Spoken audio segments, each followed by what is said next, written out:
So when it comes to email marketing, like I'm increasingly convinced that it's almost not worth doing if you don't have good segmentation. Because people's expectation about how tailored content is to them is so high. They're used to getting on with a chat bot. They're used to getting, we've lived in a world of first party cookie collection for so long. Like people have just traded their data for personalization. And so even though our ability to segment now is different than it used to be because people have to give us. So are you guys laughing at something? I think your cat just went into the cupboard behind you. She knows how to open it. Is she really? Yeah, she just opened it. She can literally just go. Yeah, she just walked right over there and helped herself. I was trying to keep a straight face. Like, what's going on? This isn't funny. Yeah, and she'll be in there for a while and then she'll come out. Oh my gosh, that was great. Ridiculous animal. Okay, email marketing. Anyway. Okay, yeah, email marketing. Yeah. So people's expectations are that everything we send them is personalized, and our ability to do that really relies on the kind of data we collect. Obviously, people have to be willing to give us data. So I don't want to get too into like the front end of email marketing, but I do think like all the good copy in the world can't make up for bad forms, and it can't make up for missing data. So even as we go into this today and kind of ideate and look through some examples of prospecting sequences and lead nurture sequences and things like that, just keep that in mind. And then the other thing I want us to keep in mind as like a preliminary consideration is that email marketing is an insanely broad category of marketing. And it's not even just marketing, it's also sales. So, even when we do like funnel building or customer journey mapping or things like that, email is not just top of funnel or mid funnel or bottom of the funnel. Email can be at all points in the funnel, right? And then even into post sale, email can be one of the most effective way to nurture a post sale audience. So I just think it's important to kind of keep all those things in mind. Today, what we're going to go through is really thinking about leveraging email and how you use content to get people to open emails. And that may sound really simple, but it's not. And I watched this TikTok video. My sister has made me start watching all these TikTok videos of copywriters. And talk about despair of life. You will really go down a hole of where's humanity headed. But one of the guys was bragging about how it only takes him like 30 seconds to write an email. And I wanted to be like, then you're doing it wrong. Like, I can write 1,000-word blog in 40 minutes, no problem. But it takes me as long or longer to write 3 subject lines. Like, you have to know so much about the audience, and you have to be so crafted in how you word something when you're looking at doing a subject line, because that is do or die. And you don't have media to accompany it. So I would argue that it's almost harder than writing ads. Because with an ad, unless it's a Google ad, like most of the time you have some kind of an accompanying visual. You can put a video with it or a picture with, right, which like boosts it or explains something or gives you color or whatever. You're like you in the middle of the desert with some words when you're writing emails. And so I think it's really, really important to take it seriously and to really think like it's a high stakes endeavor. And if you can get really good at it, it sharpens all of your other communication skills. Because you really start to master this ability to take so much information and distill it down. But it's not just about condensing it. It's about also making it something that's shiny and bright and interesting and alluring and provocative, right? So I think that in and of itself is an incredibly complex skill. And now that I've fully intimidated you, let's talk about email marketing. I love writing emails, but I also hate writing emails. And I think most writers feel the same way. Okay, so we'll look at a couple of examples of email sequences. I think that it is helpful. So like when we did our content strategy call the other week, I think the feedback was generally like, most of you know the things to do. It's a matter of building frameworks to do them so that you can repeat them and do them more efficiently. And I'm all about building a framework. If I do something really well one time, I reverse engineer it, break it down, deconstruct it, build it into a template, because I think it is a really powerful way to, make sure that you can repeat success. So that to say, this is an example of an email sequence that I wrote for a client, and I don't remember what client. But basically what I did is I created a template like this, and put together the number of the sequence it was going to be, a couple of different subject ideas. I do think that's a helpful way to pitch something to a client. And then filled in the copy here, and then do like a standardized CTA with that kind of thing. Okay. So that's like an example of how I would lay out an email sequence that I'm going to send to a client or to a client's email designer. Just an easy way that I can kind of copy paste, have, some structure to it. And then I'll kind of show you this. So we have a standard process for writing a 3-sequence emails. And it follows something that we learned from one of our clients, who is a sales training company called Aslan. And basically the idea is you start with something surprising. So the very first thing you ever send somebody is like something they haven't thought of. It's a surprising idea. Okay. And similar to the way that we nurture press leads, you don't ask for anything in the first email you ever send, or the first kind of in a series of emails. So you send something surprising that kind of arrests their attention. Okay. Like the goal is to get their attention. If you can get them to open one email, you probably already know this, but if you get them to open one, you won't show up in spam anymore. Like you're through the gate if you get them to open the first one. So the first one is like the most important one, and you got to write something surprising. The second one is usually an expert truth.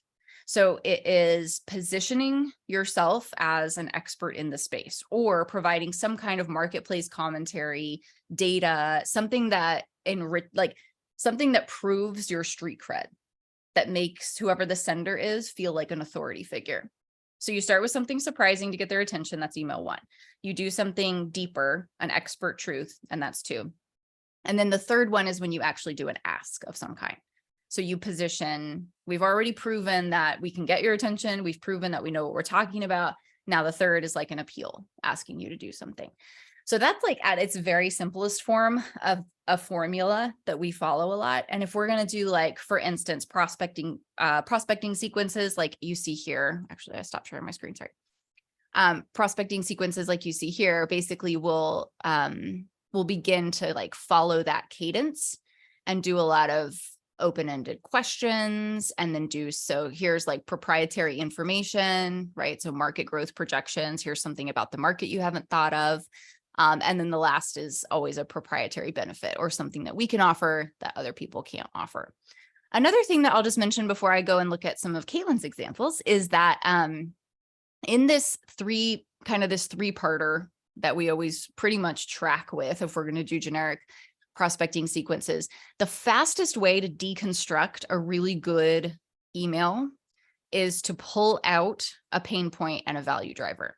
So you can already tell that it becomes vitally important to know who exactly you're talking to, because you cannot write pain points or value drivers if you don't know the audience. You have to know what matters to them. You have to know what's frustrating to them, and you have to know what would drive them to make a decision. Those have to be the 2 components that I can't imagine an email where you wouldn't use those, right? There's almost no version of an email where you wouldn't highlight, at least in some way, a pain point and a value driver, and then a CTA. So I like clients to agree on an email CTA as standard, and basically say, like, this is what the first email CTA is always going to be. This is what the second is always going to be. This is what the third is always going to be, because that builds measurability. Part of the reason that people don't know how their emails perform is the emails vary too much. And so for instance, we talk a lot in email marketing about A/B testing. Well, the second you add in a secondary dimension, A/B testing becomes impossible. Like, you have to be able to compare 2 things. So if you're A/B testing, it has to be like the subject line. But if those emails also have a different CTA, then you can't adequately isolate that factor and say that was the reason this one worked and this one didn't. So you just have to be really cautious about how much you're kind of varying components of an email, because it will become then impossible to say what worked. Okay. Does anybody have any questions about this kind of recipe?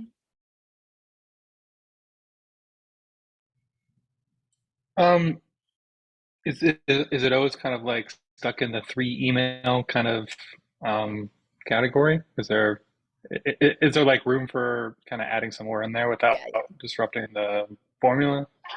Yeah, so I would say this is like a very good cold lead prospecting sequence. So like an evergreen set of content for email would be, for instance, the segmented follow-up emails somebody gets after they fill out a form on your website.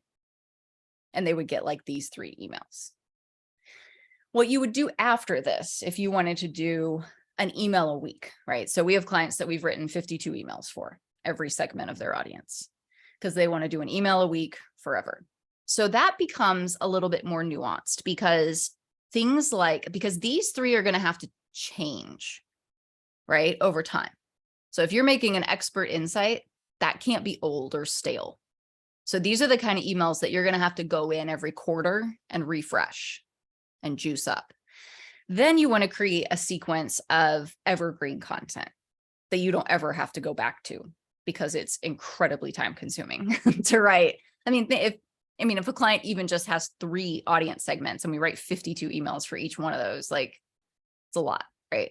So you want to make sure then that all the follow-up material, it can be iterative, like it can be iterations of these 3 things, or it can be content features, or it can be specials or offers, or like it can be things that you kind of know are going to live and not really change and be kind of consistent. Does that make sense? Yeah. Thank you. Any other questions about?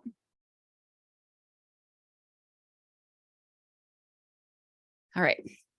The last thing I'll mention about doing it this way is that when I write out, especially for larger organizations, when I write out the pain points and value drivers, that's the most effective way, in my opinion, to describe to the client what the email will be about and get them to sign off on it. So it kind of becomes like I don't need to even draft the email yet. I'm just going to tell you, like, this is what I'd like to cover in each one. And then very broadly, thematically, here's what it will be. And then they can sign off on it or say, no, let's focus on this. So I don't go to the trouble of writing something because I like these 3 to really be like matching luggage. And I write very conversationally. And I'll often write like, we're picking up the conversation with each email. Like, we're just going to pick up where we left off. And now we're going to talk about this. Now we're going to talk about that. That narrative flow is really disrupted if a key component changes. So I want to get it all approved first, and then I can go do my thing and be a little bit more creative. Caitlin, do you want to talk us through what these emails are and what your approach was? These are so good. I had such a good time with this. So, I mean, I'm really sweaty now. Thanks, Joy. I wasn't really ready for this, but I'm sorry. This is interactive, remember? Yeah. Oh yeah. No, I see that now. Okay. So Redacted, cybersecurity company. This series of email. Okay. So this is the healthcare email sequence. So from the patient care angle, this was really fun. So they were reaching out to folks in the healthcare space, as a way to kind of poke the bear into encouraging hospitals and businesses like that to really focus on their cybersecurity. And Redacted is really fun because they're kind of edgy. I like that you called them punky, like at one point, and I really just put on that hat and I was like, yeah, I'm like a late 20s, early 30s, sort of a punk, gonna come in here and tell you in a real gruff kind of way that you need to level up. And so that's what we did. The sequence was really fun. I think it's a series of 5, right? It's been a minute since I've touched these. Yeah, 5. Yeah. Okay. And then we went over the same type of things that Joy just talked about. So yeah, each email had a broad theme that we covered. And there was a couple key pieces that needed to be hit on in this series. So like, yeah, the American Hospital Association preferred cybersecurity service provider. We wanted to make sure that that came right out the gate. So that was a key piece to answer the pain points that they have. So yeah, I like this one too, because it was very much so patient-centered. So I think taking away the business component of it and reminding folks that they have a responsibility to their patients, not just to their business. That was one of the, pain points that I think really made. I would love to see the analytics on this to see like what the rates were. I would love to see that. So, yeah.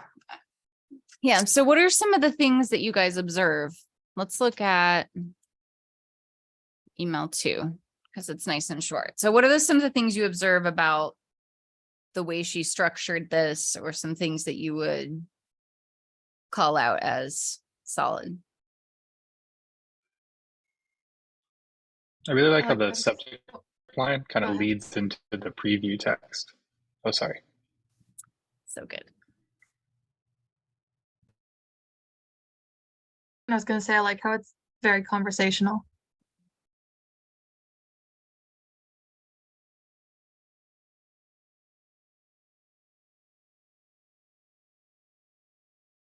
I kind of like that it puts them on the spot. Like you read that email, you wouldn't care for every patient with the same one size fits all treatment plan, would you? No, you wouldn't.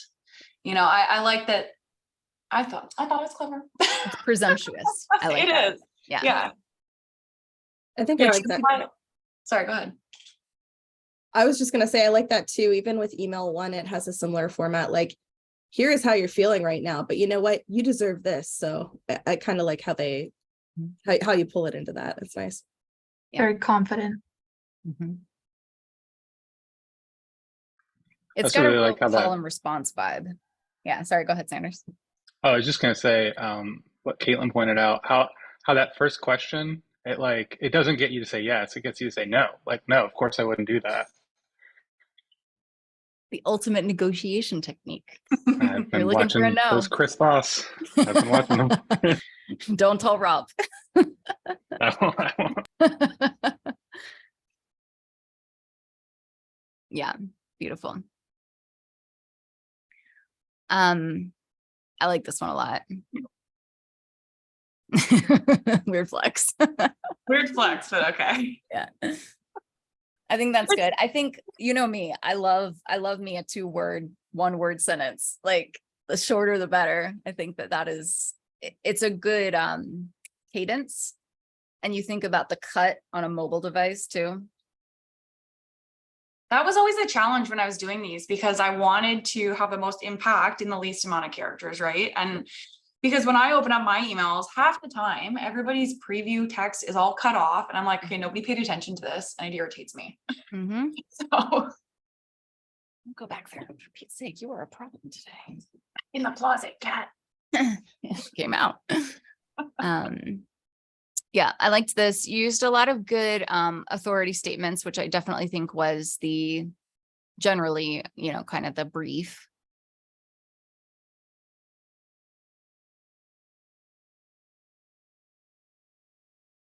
And I like this as a point of consistency. Yeah.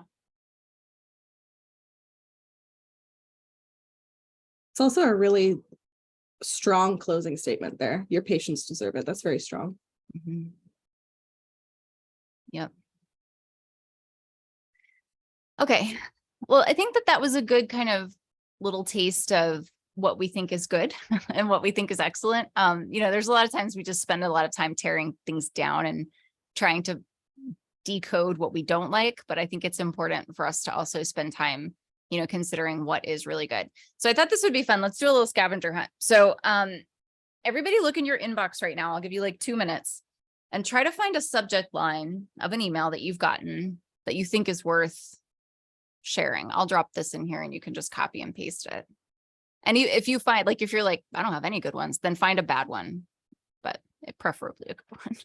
Literally my whole inbox is bad ones. They're terrible. Yeah, I know. And it's easier to find the bad ones. I'll give you a minute. Ugh.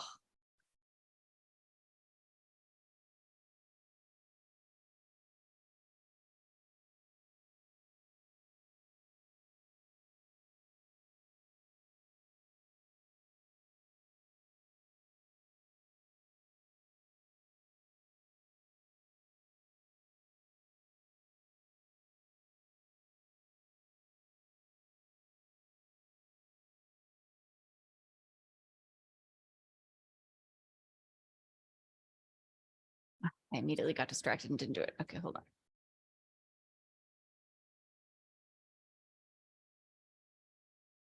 Can it be an email we wrote? I choose redacted. Dibs. Is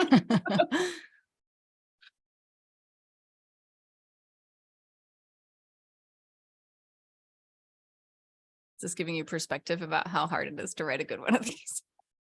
We're doing ones we've received, right? Yeah, Okay, yeah. it's hard to find one, right? Yeah. Mm-hmm. Well, especially because nobody seems to care. Yeah. Like the emails that I have in my inbox, no one actually cares. And they should. Like Butcher Box, you really could level up on the emails that you send. Branch Basics, you also really suck at this. Where's Beard Brand? Beard Brand is a good one. Oh, wait, no, where's that? Who's that guy I love so much? What's his name? Dave Harland. I bet his is good. Ha ha ha. Yes. If you're not on his email list, I'm firing you. It's so, it's so funny.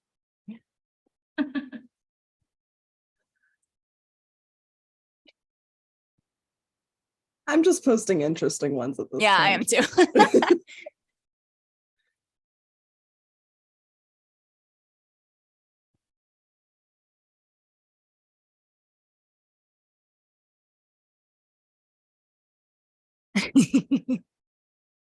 I'm just going to post all of Dave's.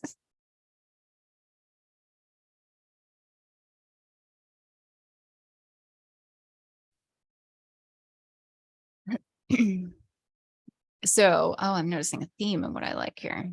Okay. Unsurprisingly, I really like negative.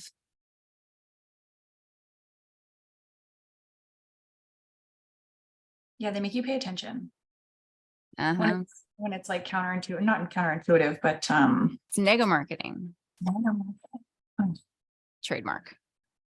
every I time. refuse to trademark hire writer because who cares? But I think I want to trademark nega marketing. Okay. Oh, our devs are like pizza. All right, share the ones that you put up if you put up any. Oh, like you actually want to see the emails? No, like just talk it through why you picked it. I picked both of those because they're personalized, whereas everything else in my inbox is not. Right off the bat. And then I don't know, the use of emojis, I think is like top notch in emails right now. And it's interesting because I'm like, what do you mean they're like pizza? Like, now I want to click. Like, that's such a weird relation that it's like, well, now I need to know. Steal this strategy. I don't know, that one just, it stood out in comparison to everything else. Superlatives. Your brain likes superlatives. All right. Maybe. That's my opinion. But I'm always right. So.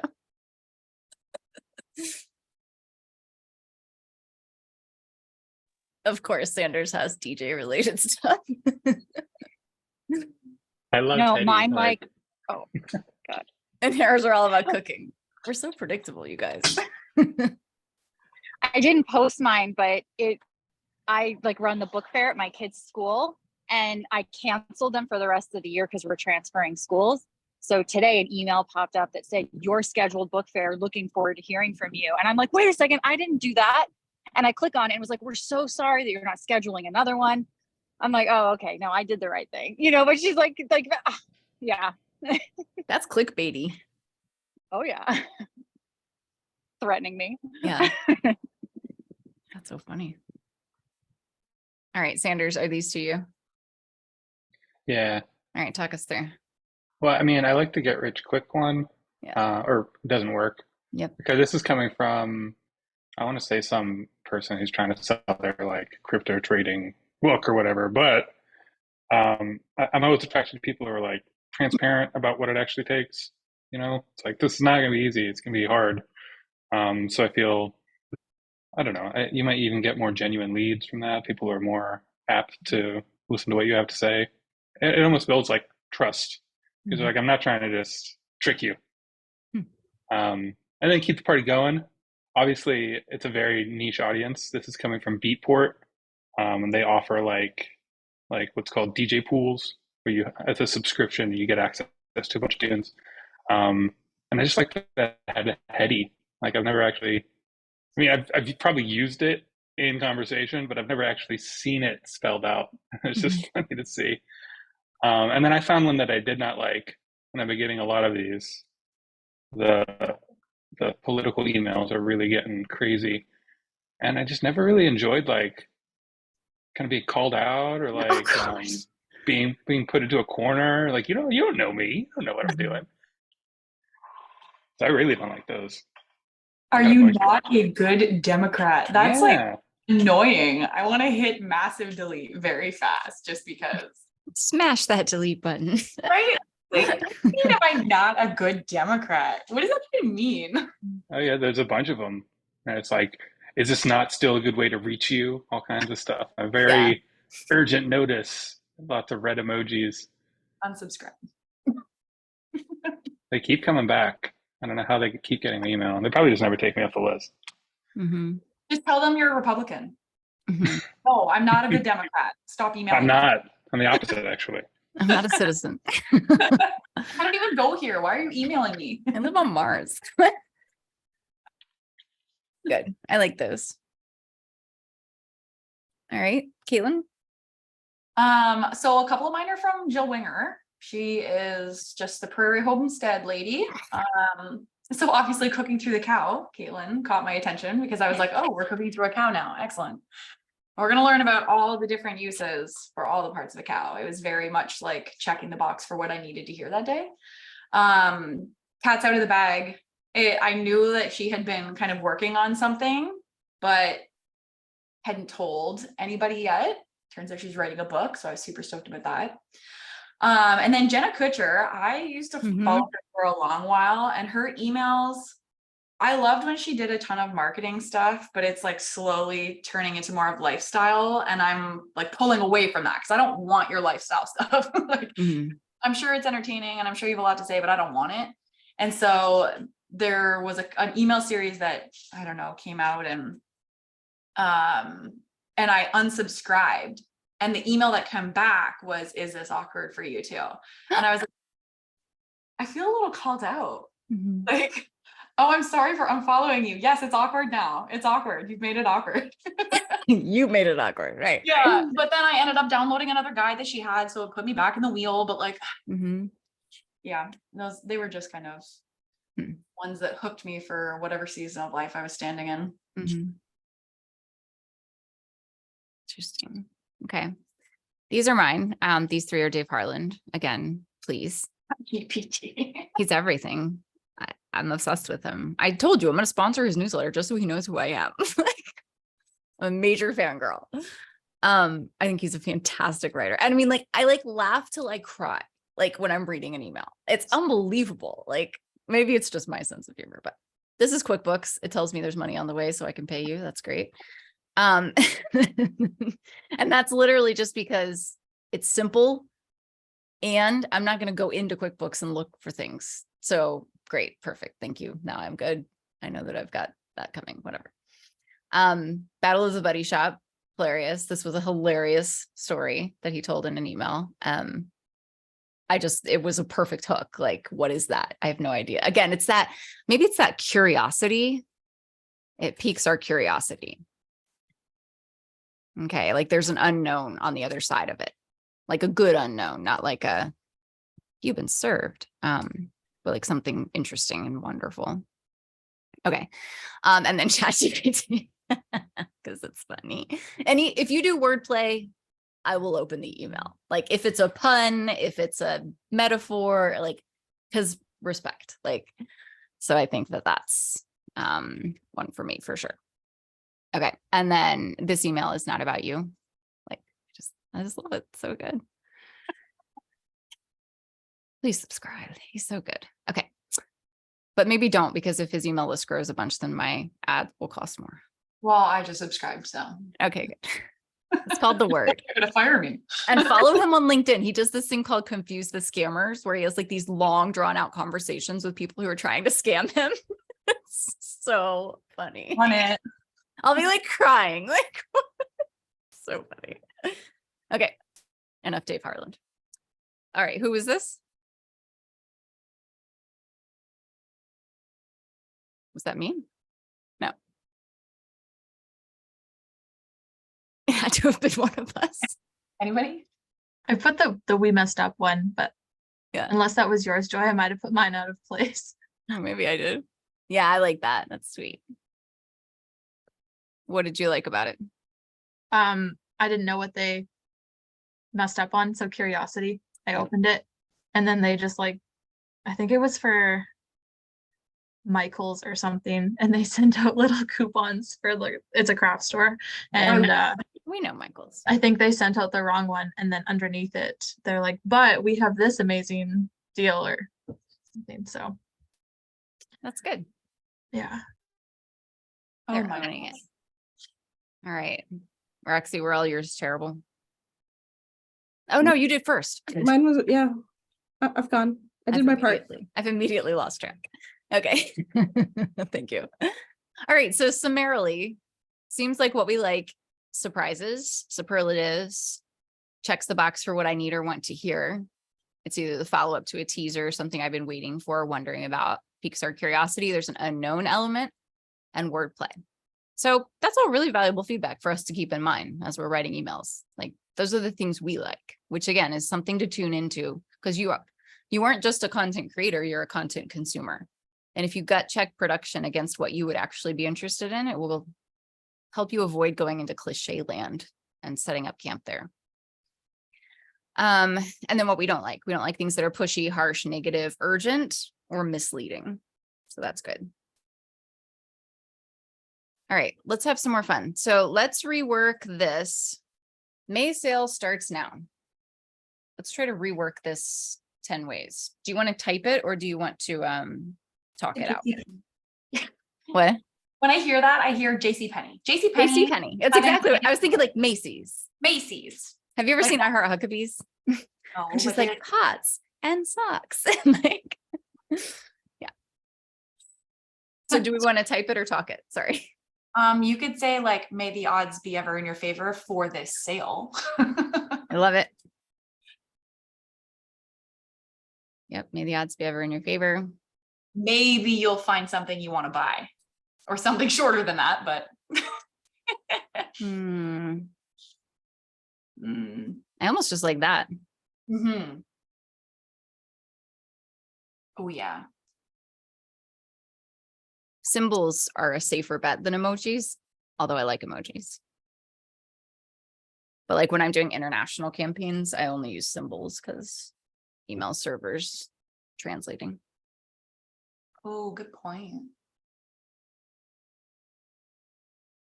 10 ways. You really put the bar here. 10 ways, Joy? What? 10 ways. It took, do you know how long it took me to come up with those? So we've gotten two. You don't have to come up with them all. We have friends here.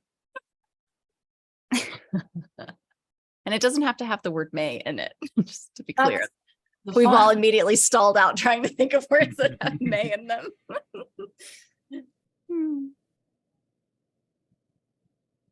Finding the perfect product, blank product, starts here.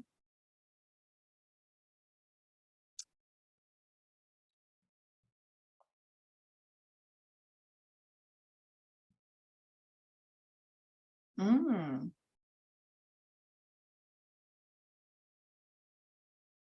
You ought to check this out. I like the word oughta.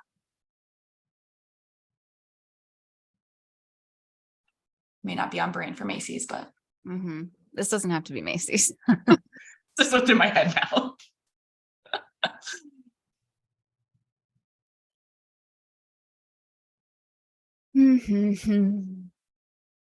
Buying has never been easier.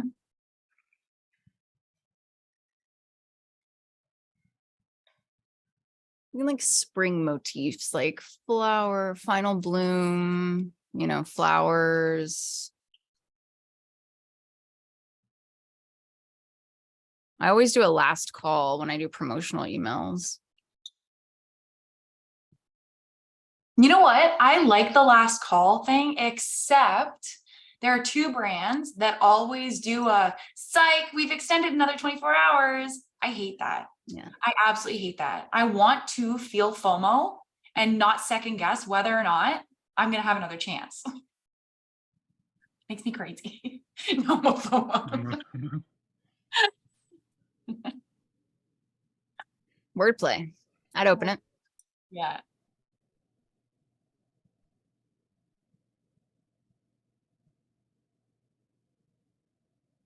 Pop culture. Man, if Mark was here.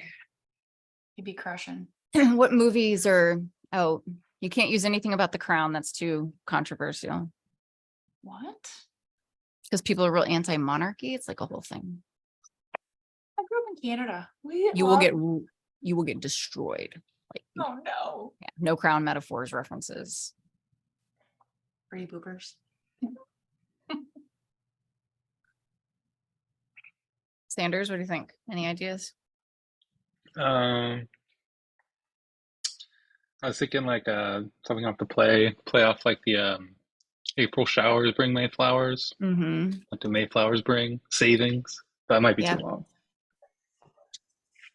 This paddleboard company that we bought from, it's like make your mom stand apart this Mother's Day, and it's for stand-up paddleboards. I thought that was cool. Very clever.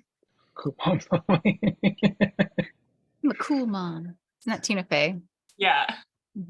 Or I'm not like other moms. I'm a cool I'm not like other moms. Oh, Mean Girls. Mean Girls. Yeah. These are dated references. I don't know anything current. What just came out? The Mario movie. I don't know any adult things. Who knows what's going on in the adult world?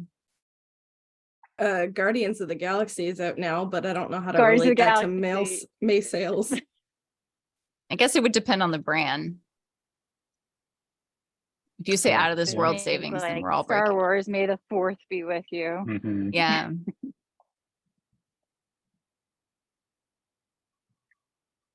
Something. You'd have to do a wordplay. May the dollar stay with you. Yeah, there you go. So you could do something video gamey around the Super Mario movie. Is Adele doing anything? Who's famous? Adele? Taylor like the Swift. singer? We could Oh. ask Angela about Taylor Swift. I don't know who's famous. You two? Nobody cares about you two anymore. Yeah, didn't Taylor Swift just have like a 3 back-to-back concert series in Nashville or something? She does it like every weekend. Angela went 2 days in a row. She said it almost killed her. She was so tired. God love her. She's a huge Swiftie. Okay. Well, that's more than 10. Good job. Okay. Point being, over theming something, like if you're gonna, I kind of have this feeling, like in general, when I write emails, that like if I'm gonna be cheesy, I'm gonna be super cheesy, right? Because then it goes into like it becomes campy, and people like campy. Like we're all in on the joke of how ridiculous this is, right? So like dad jokes, mom jokes, weather jokes, pop culture, things like that, right? So anything that you can like poke fun at, can be, I think, a good option for thinking of how to spin. Obviously, anything that's a shared human experience. So that's why like cultural references are helpful. And then sometimes you can like talk backwards into something that just happened, like last call kind of language. And then sometimes you can talk forward into what's going to happen. Like this is your last chance before the next season. And that's more of like a business decision. Like, what are you featuring that reflects back and what are you featuring that gets forward? Because the goal of every, like if we were to say these are sales emails, which obviously they are, the goal is not just to get somebody to click. Like the ultimate sales email perpetuates the cycle. It's like Gap Cash. If you've ever shopped at any of like Banana Factory or Banana Republic stores, things like that, they use Gap Cash, but they space it out like 3 weeks from your time of purchase. So it creates like this never ending, and I don't believe in coupons. I morally object, so I don't use them, but it like spaces out your interest at these really prolonged intervals so that you keep engaged with the brand. So a great sales email, yes, you buy, but then it keeps you looking for what's next. So it's a huge mistake of a marketing campaign or even a sales campaign to like encapsulate it so much and theme it so much that it becomes like a black box experience, as opposed to being like a stop on the journey, the long play of keeping a client or keeping a customer engaged with the brand over and over and over again for repeat purchases. So just a little something that I've theorized about. Because we did so good with CTAs, would you rather do email openers or CTAs? I feel like we did subject lines, so let's talk about CTAs. What gets you to click? You want to spend a minute in your inbox and look and see if you can find anything? When's the last time you clicked on something in an email promotional? Can you remember?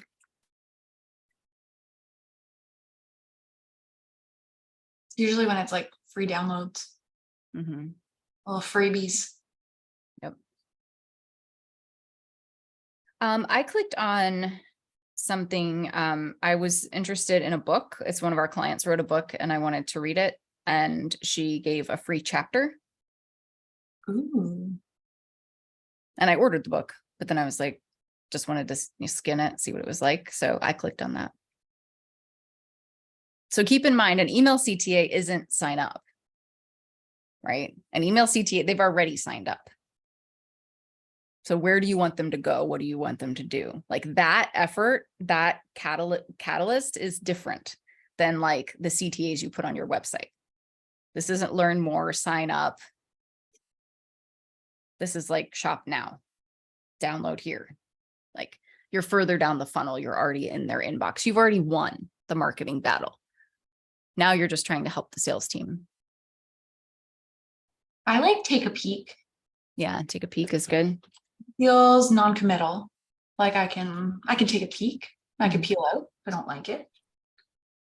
I like browse. Let's take a second look if they know that they've already got you in the bag. Mm. Writing shopping cart abandoned messages is the funnest thing ever. I love those. All they try to do is make you think you made a mistake. Mhm. Or they're like very abusive. Yeah, they're like, did you forget something? Yeah. No, I know how to close a browser, you bozo. Right, yeah, take a peek, browse, take a second look.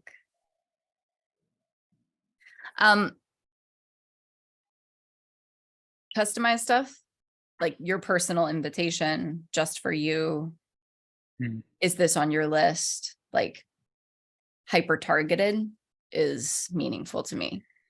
Like if I'm looking for a pair of pajamas in a boy's size 12 and I get an email that's like, here's our 3 best-selling boys pajamas in a kid's size 12, I would be like, done. Put it in my cart, buy it. Like My dollars.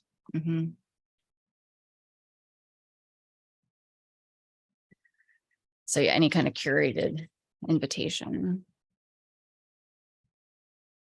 So all of the emails that I've just gone through, probably 30 of them, are so boring. Click here, get registered, read more. Can we have an open conversation? Does click here even apply anymore for most people? Like the word click. Maybe tap. Yeah. Oh, I didn't even think of it that way. Yeah. Yeah. Drop your thumb here. Bump it. Thumb this. That sounds filthy. Scratch that. Yeah. Don't worry, good job. I think one of the CTAs we came up with in the website CTA brainstorming was like tippity tap, which I love. Frivolous, like excessive. But that has to be the right brand.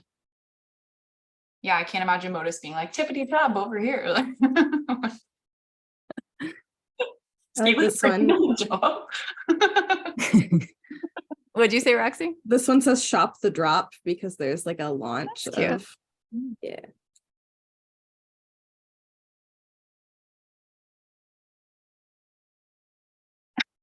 This one says you look good in these pants. That feels like a long button CTA, but Yeah. I'm into it. I'm into it. They said so, so I guess I have to buy them.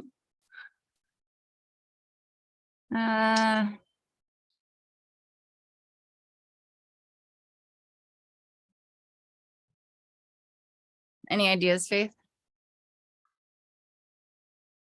What gets you to click on an email or tap on an email?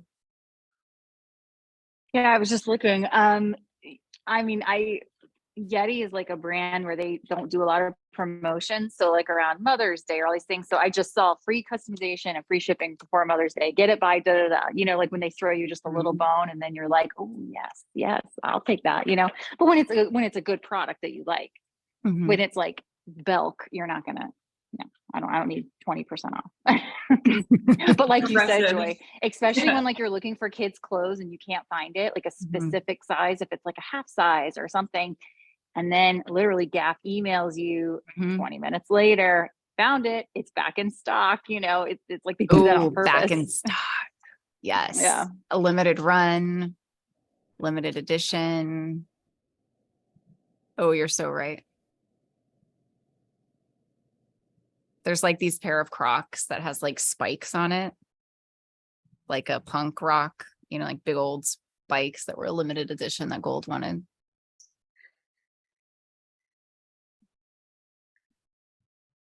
There was? Yeah, they were dope. That's kind of cool. Like very cool. Wow. Man, Crocs. You either love them or you hate them. Okay. I like a lot of these. I think, you know, it always comes back to a know your audience moment, right? Like if you know your audience and you have the right data, like if we bring this conversation full circle to where we started, the right data and the right segmentation means you're addressing a known entity. And if you're addressing a known entity, then you can put in data fields that make sense to them, like a curated list of things, or you can put in a retargeting pixel so you know what they already looked for and you deliver that to them in an email. But the copy that surrounds it is still important. People still need to kind of be invited to do something, and they need to be urged to do something. And I think, you know, email CTAs are one of those unique dynamics because you kind of risk being too creative or not creative enough. And if you're too creative, people like don't really understand that it's a CTA, even if it's designed like a button. Like you can't be too cutesy. But if you're too direct, it feels boring. And you're like, okay, nobody put any effort into this, you know? And maybe we as marketers feel personally offended by that, but I think the world in general just is numb to it.